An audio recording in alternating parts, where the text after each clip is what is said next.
shove up with food on it, they come back to you. If they're not hungry enough, they won't come back to you, and that's where you run the risk of losing them. So you have to be really careful for somebody's life. I'm not good enough without the knife. Was that necessary? The poor kid was trying to pound a steak in there and he had to move it, stick it fine. That was funny. So if we get a bird and we're hunting with it and we find out they're not good hunters, because not all birds are good hunters. They're made to hunt mice, small mammals to the ground.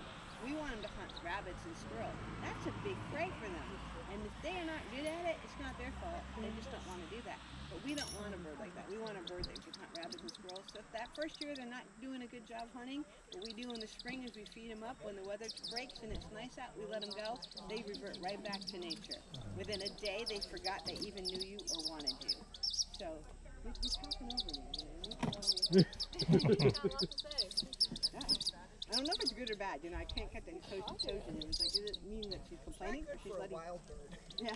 If you're this in the wild, somebody's gonna come knock you over because they're gonna say you're making too much noise. Take you out. Huh.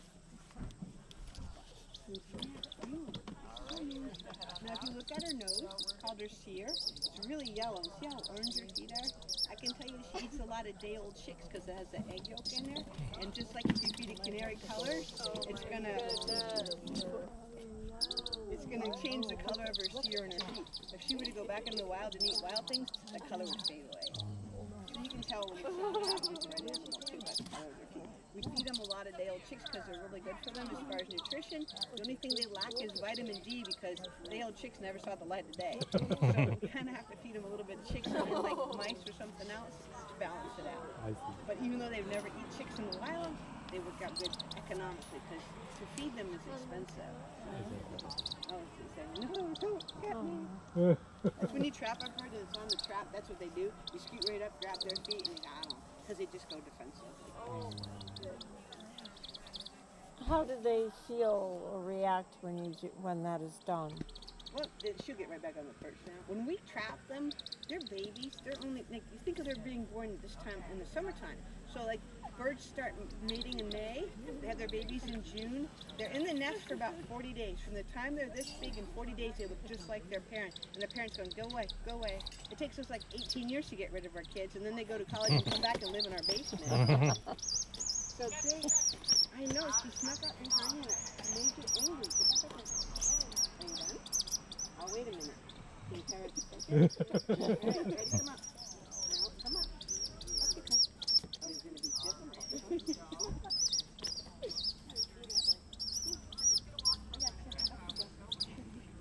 It's like a 2-year-old. Oh, She's actually 3, so she's just past that cut. so I was just going to ask her age. She doesn't know it yet, though. No, she doesn't know she's that yet. She doesn't know she's supposed to behave better. Huh. I know. You're just talking about it. Talk to them. So she was found as a baby, and she had an injury to her head, and she was found on the ground. So they don't know if maybe the other birds, when you have more than 2 birds in the nest, one's dominant or 2 are dominant, one's always not getting enough food, one's getting pushed out. She might have got pushed out, and she was found, and she was very dehydrated, and had a hole in her head, and it had been long enough that there were maggots in her head and everything, so they had to clean her up, get her going. And so she's been brought up in captivity, so her attitude's a little different than a wild bird would be. And obviously a wild bird could not talk like this all the time because it would just be detrimental to our health. Oh, good job. Do you know what this is? What's that? You say huck? Huck, yeah. And he's got a red tail, see? So what red tail. is Red that? tail. Red tail. Oh, beautiful bird. So she's 3 years old. She survived being bumped out of her nest. She hangs out. Does education. Do you see her? It's quiet. Okay. You want to breath? What kind of hawk is that in the ground? Do you have any questions? What kind of hawk is that little guy? Kelly, is that the Merlin test? What's that? Broadway. So This same, one you might see today. They're the ones same that family as a red-tailed, smaller, more of a woodland bird than a field These guys like to eat in the fields. They're looking for mice and voles and stuff. These guys are faster, and they're gonna go through the trees in the woods going out. What kind is this one? That's a broadwing hawk. Broadwing? Broadwing. Yep. You don't see those out in the wild very often because they hide in the woods. These guys you see them sitting on poles and stuff as you drive down the road. They're bigger, they're braver. These guys are littler. There's more. They have more prey after them, and so they're going to hide out in the woods area. You can jump up on your perch and look better. Maybe not. It's like kids. You can't tell them what to do. Oh, now everybody's singing together, huh? Yeah. The chorus goes.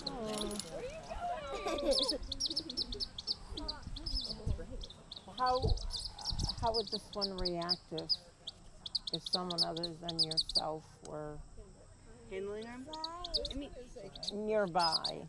nearby, I mean, if you're, you know, you can get pretty close to her. She's talking about, they don't like to be petted. I understand. They don't like, their feet are their weapons. You got to pay attention to what their feet are doing. Like right now, she's just sitting on my hand. If she was upset, she'd be squeezing, and I would feel it. Yeah. And they can squeeze so hard that I have to stop talking and take a breath because it hurts. And I don't want you to do that. But right now, she's just hanging. She's not squeezing. She's just sitting there. She's just vocal. Yeah. I mean, part of that's just her personality. And we're not going to change that. How long have you been working with Birds birds? of Prey? 22 years. How did you get started? I waited for my kids to be 5 and 10 so that they could go hunting with me, and I was a falconer first. I started off hunting with Birds of Prey, and then my kids wanted me to bring the birds to school, and I'm like, well, that's a different permit. That's an education permit. I can't do that. So I applied for an education permit, got that, and then I do hunting and education now, so yeah. And through the years, you go through birds. I mean, I've had birds that live 17, 18 years, and I've had birds that last 6 months. And if you're trapping them out of the wild, you don't know their history or what they have wrong or could have wrong with them. And if you get an educational bird, especially the small owls, they've usually been hit by a car, so you don't know, you know, if you're a person, I can assess you. But if you're a little owl, I can't do a test to say, okay, pick up your foot, can you touch your nose, you know, stuff like that. Yeah. So they could have brain injuries, and it doesn't manifest right away. So the little owls are hard. You don't usually have them for more than a couple of years because of the fact all of a sudden they have neurologic issues and they fall over and die. And there's not much you can do. But at least they're in a good environment while they're... Where'd the owl go? Oh, you can't see because it's behind the Behind sign. the sign. He's hiding, huh? We can move the sign. Here, I'll move him. Yeah, you can move him. Or it's pretty fast. He hasn't waited. She's got maybe So 1.5. this is a very mature bird, No, what? which you can tell by the richness of the color of the breast feathers and also the eye color. See those red eyes? They didn't have red eyes. It's got very red eyes. They start off with clear eyes, whitish eyes. They turn brown, and then they turn red. Yeah, so this one is at least, gotta be at least 10 years old. For a bird of prey, that's an old bird. In the wild, they don't live that long. And this one was hit by a car and has a partial wing amputation, which we don't always do. But for a Cooper's hawk, this is a very calm Cooper's hawk, and they are notoriously high-strung and neurotic in captivity. So we did opt to keep this one because his demeanor and behavior is just much more relaxed than your typical Cooper's hawk. And the darker the breast, the older they are. Yeah, when they're juvenile birds, it's more whitish with brown streaking, and it turns that cinnamon color as they get older.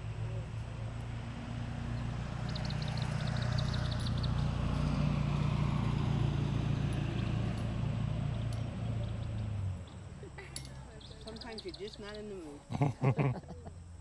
It takes them a few minutes, and then they hop on their perch, and then they're happier. Look, This bird you also- think you could take that dog? I don't know, maybe not. A little too big. He's heavier than he looks. Yeah. A good meal. And this one will be at least 20 years old. Really? Wow. My barn owl was 19. She was born in captivity at the Thompson State Park Zoo. And they still had one of her mates still alive too. I think she passed away. That's old for Barney. For Barney, yeah. I got one more person over here. Okay. Full-grown animal.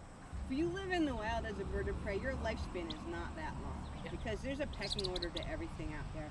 And if you get a little bit weak or a little bit sick or a little bit off, and you're not eating enough food, it won't take long for some other animal to come and get you.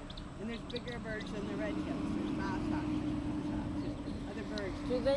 Do they have like an instinctive knowledge of that? They have a survival instinct for sure, yeah. but sometimes it doesn't matter how good you are. I mean, we always joke, you know, people feed the birds in the wintertime, and so you're gathering songbirds that don't normally gather together, all different species, and they're feeding off your feeder. Well, birds of prey are now living in the woods around, watching those birds. Red-tails can't hunt other birds. They don't fly that way. They're not chasers or divers. So they have to come from a perch to the ground after something. So they're always going to go after small mammals on the ground. They can't catch a bird. But they'll be hanging out in the trees around where these birds are gathering. So someone will see a puff of feathers on the floor, on the ground, and they'll go, that red-tail ate him. It wasn't the red-tail. It was the Cooper's hawk or the goshawk that's living in the woods who came screaming out, sees it, slams it on the ground, picks it up, and flies off with it. Now, the reason you see that puff of feathers is usually the birds that are on the ground are the mourning doves. And pigeons and doves have a different type of feather attachment. So if they're being chased from behind and something grabs it, just like a lizard, their tail feathers will come out, their feathers will come out. So when that goshawk comes from above it and slams it into the ground to get it, those feathers implode off, and then it picks it up and flies off with it. So it leaves you that ring of feathers, and that's why you see that ring of feathers. It's not like the bird's plucking it there. That's just how hard the bird was hit. Piss and vinegar. You know what I mean? It's like there's attributes that you like about every bird that you have. Yeah. But some are better for things like this. Because for you guys to see a bird that's misbehaving over and over or just seems stressed out, you think, oh, that's not fair to the bird. The bird may not be stressed out. He's just grumpy about something or he's hungry or whatever. It's like having a 2-year-old. You got to figure out what's making him be grumpy. But you can see that besides that, guys, they're kind of like settling in and it's getting better. Yeah, yeah. And she's quieting down. Sorry, I can't help. Sort of. And they shouldn't. I mean, she was raised from a baby, so it's just she's not used to being outside where she's going to get killed. Her mom never taught her, shh, be quiet, you're going to get eaten. You know? Right. And so she was brought in as a downy baby, so she was raised by us, so we didn't say, shh, quiet, you know? So she doesn't know the ways her mom said. This is her personality. Now. She's been able to do it her whole life, and she'll continue doing it. So.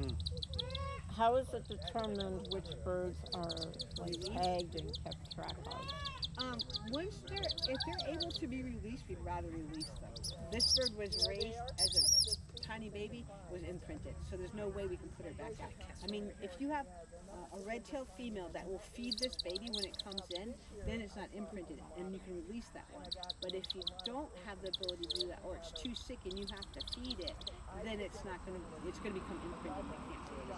Yeah. So if you get a bird, say we had an owl last year that someone found in their driveway, and it was a baby barred. We were able to keep it separated from us and feed it without it seeing us and stuff, and it was releasable, and that's good.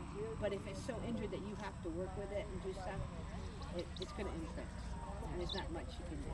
Yeah. So, I mean, there's a lot of educators out there that are looking for birds to use, so it helps if, you know, can we have group of people that we can talk to and say, hey, we've got this bird, does anybody want it? And then it's nice to get an imprinted bird that's behaving better if you're going to do programs like this all the time. So it depends. And like people, some birds are just really nice birds and some are just pistols. You know, they just have their own attitude and they're going to be that way no matter what you do. Well, you'll find that in the human population. Yeah, definitely. And that's okay. I mean, if they were all blonde the same, it wouldn't be fun either. You know what I mean? Oh, you just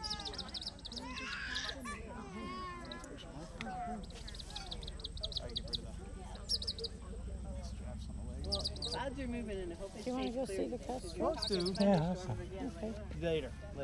Yeah. Yesterday I left my house at 1 o'clock and there was not a cloud in the sky. I'm getting rained on. I'm like, what is the rain?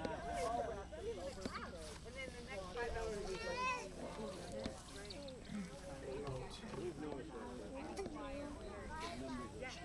and the last one.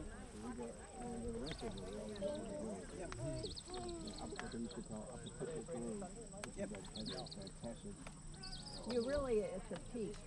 Yeah. That's the really a little higher even than Camp Cass. Yeah. Now the police. The Parks Police, yeah. But anyways, we used to see, I don't know, at any given time, 6 or 7 of them out there. And now you, I can't remember, we used to The last few years, I've seen very few, but this year I've seen a lot. So they had a bump this year, locally anyway. I guess you're forcing us to go to the rest of it. Do you mind, it may be repetitive, but do you mind like, a little bit of an introduction to the customer? Absolutely. So that's the male. When we came in this morning, there was nothing else but the He was hit by a car, so he is missing an eye. He had head trauma and an eye injury from being hit by a car. so they can get the wheelchairs up. The female, this is the female. Birds of prey females tend to be larger than males. And the kestrels, it is one species where there is a significant color and marking difference between the males and the females. They're open field, grassland hunters, mostly mice. Insects this time of year, they feed on quite a few. Cavity nesters, however, so they eat, despite hunting out in the open, they do need a tree cavity or a nest box. And that nest box is the design and size that you would use for a kestrel or a screech owl, but screech owls occupy different habitat. Special oil on their feathers that keep them waterproof. If you keep petting it, it'll get oil goes away. So when they're perching on a moving, like telephone wire, barbed wire fences or something, they do bob the tails for balance.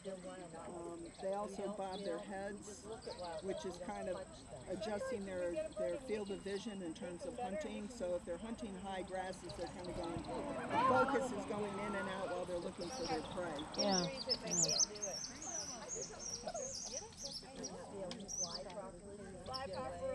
So, and that's a merlin down there, and that is another falcon. Falcons you can always pick out from other hawks by the black stripes or streaks on the side of the face. It's not as noticeable in the merlin as it is in a kestrel or peregrine falcon has those dramatic black teardrops. Yeah. When you know to look for them, you can see that they're there. Merlin is more of a woodland bird than the kestrel. What's it mean when you hunt during the day? Is it a local bird? Well, yes, they are now. They historically used to be more of a high peaks, Adirondacks breeder, and we would only see them during migration. Now, the last several years, they have expanded their breeding range. I've had many come in over the past few years, and almost all the ones I got in came from Otsego or Schoharie County. So they've expanded their breeding range.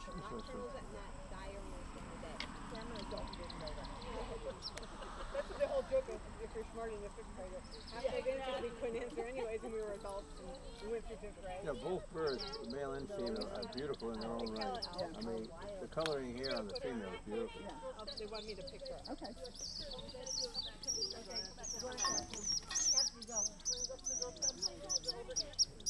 How did you come up with the merlin? Well, that one has a bit of an unusual history. Most of the ones I get in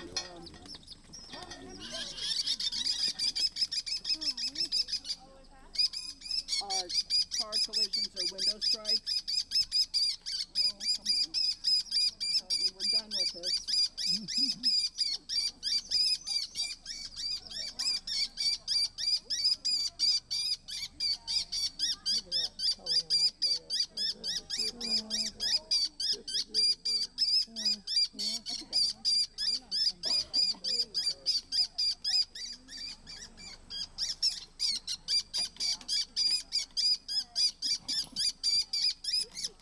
Do you keep the male and female separate at home? Or, No. Okay. And they have laid eggs. They must not have been fertile. They've never hatched. But I do house them together. And I do use all my education birds of prey as foster parents for orphans of the same species so that they do have their own kind to imprint on. Hmm.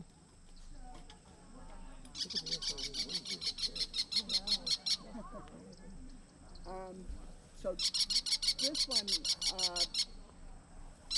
was found outside of Cooperstown, and it was a fledgling, a very young fledgling, so it probably should have been left alone for the parents. But people rescued it, they took it to a local vet clinic in the Cooperstown area. They did contact us and say they had the bird.